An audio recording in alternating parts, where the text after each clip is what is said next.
70 foot বিশাল আকারের তৃণমূল পতাকায় মুড়ে জুনের প্রচারে তৃণমূল যুব নেতৃত্বে আবির আগরওয়াল। বুধবার মেদিনীপুর শহরে নির্বাচনী প্রচার করতে ছুটে আসেন অভিনেত্রী জুন মালিয়া।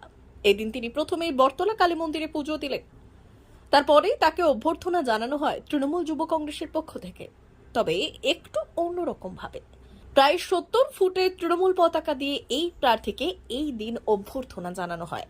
এই অভ্যর্থনা জানান তৃণমূল যুব সহ সভাপতি আবির আগরওয়াল সহ তার সঙ্গী সাথীরা।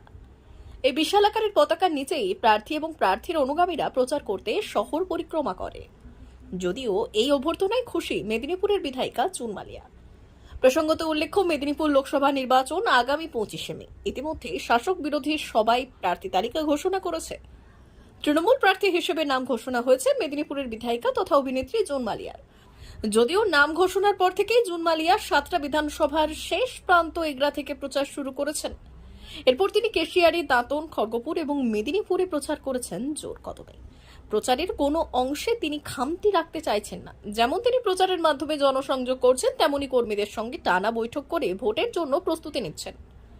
যদিও এই দিন মেদিনীপুরে ঢুকেই বটতলা কালী মন্দিরে পুজো দিয়ে তিনি চলে যান পাটনা বাজার বুড়ো শিব মন্দির। সেখানে পুজো দেওয়ার পর 14 নম্বর ওয়ার্ড থেকে তিনি মিছিল করে জনসংযোগে অংশ নেন। তার কর্মসূচিতে তৃণমূল যুব সহ সভাপতি আবির আগরওয়ালের পক্ষ থেকে অভ্যর্থনা জানানো হয় বৃহৎ আকৃতির পতাকার মাধ্যমে। যদিও এই জনসংযোগে অংশ নিয়েছিলেন ওয়ার্ডের কাউন্সিলর, পৌরসভার চেয়ারম্যান সহ বিশিষ্ট নেতৃত্ব ও কর্মী সমর্থকেরা।